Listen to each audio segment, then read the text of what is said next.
आरई tell ते शाहनवाज़ आरई ते कातलाणो हमलो बाद में घर के बाहर ही कूड़ो केस दाख़िल कराइण जी कोशिश। Report Ali Ghulam Khoso, media coordinator, human rights Pakistan Badin.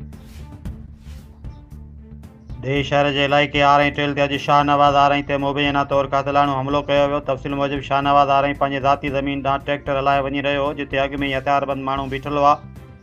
इन्हीं शाहिदनि जे मुताबिक़ अशरफ आरई, अनवर आरई, मुश्ताक आरई, मोहम्मद आरई उर्फ़ कालू ऐं गुलाम हुसैन आरई शाहनवाज़ आरई खे ज़बरदस्त ट्रैक्टर तां लाहे सख़्त तशद्दुद जो निशानो बणायो।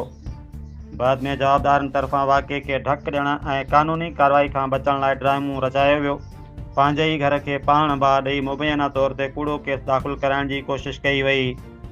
मक़ामी माण्हुनि जो चवणु आहे त हक़ीक़तूं जांचूं हेठि आणणु घुरिजनि। शाहनवाज़ आरई ते हमले जी शफ़ाफ़ तहक़ीक़ात कई वञे।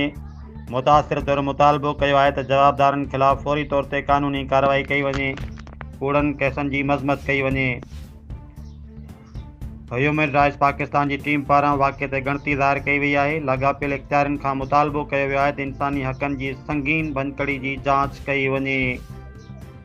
सामाईन, असां ॿिन्ही धुरियुनि जो मौक़िफ़ तव्हां ताईं पहुचायो आहे। वधीक ॾिसंदा रहो सोशल मीडिया सेंटर सिंध।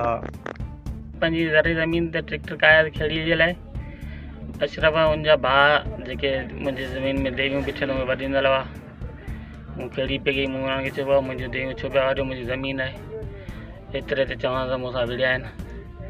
जेके मूंखे धक बि आया अथनि, मूंखे पेट में ॾाढा धक आया अथनि, मूंखे नरनि में धक आया अथनि। ऐं ज़मीन मुंहिंजी ज़रई ज़मीन आहे, हू चवंदा असांजी ज़मीन कब्ज़ो करण था चाहिनि। 2020 खां वठी अहिड़ा क़िस्म जा कूड़ा केस मूं ते करे छॾिया अथनि ऐं जेके हींअर बि कोर्ट में केस हलंदल आहिनि मूं ते, हिननि जा कूड़ा झेड़े जा बाहि जा। अॼु बि पंहिंजे लोड़े खे पाण बाहि ॾेई मूंखे धकाइणी पोइ पंहिंजे लोड़े खे पाण बाहि ॾिनी अथनि।